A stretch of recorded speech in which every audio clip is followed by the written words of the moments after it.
We're creating a lost generation of children who don't have the basic building blocks to succeed as adults or to participate normally in society. What happens to children when they are abused? When children are abused, particularly when they're very young, they suffer traumatic kind of experiences that impair their ability to develop normally. And so that means that children don't develop skills like ability to pick up on social cues.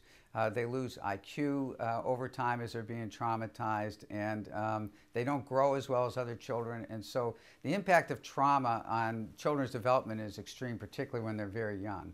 Safe Passage for Children is advocating for a groundbreaking agenda. We want to measure objectively every child who comes into the child welfare system to see if the system is helping them to do better or worse.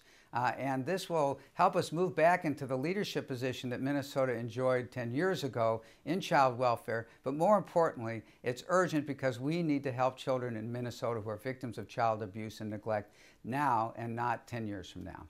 What happens to these vulnerable children once they're caught up in the system? The average child that finally gets into the court system where they start to get services and be treated seriously gets placed 4 times. And in addition, while they're actually under the court supervision, almost 80% of them are abused again while they're under protective supervision of the court. What makes Safe Passage so effective? One of the things that makes Safe Passage effective is that we don't get any money from the state or the counties, and so we're free to raise issues that others who are working in the field have more difficulty with because they're providing direct service and using state and county money.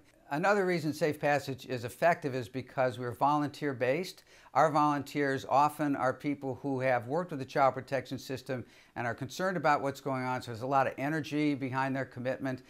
The other key point with our volunteers is that they can almost always get in to see their elected officials because they're constituents.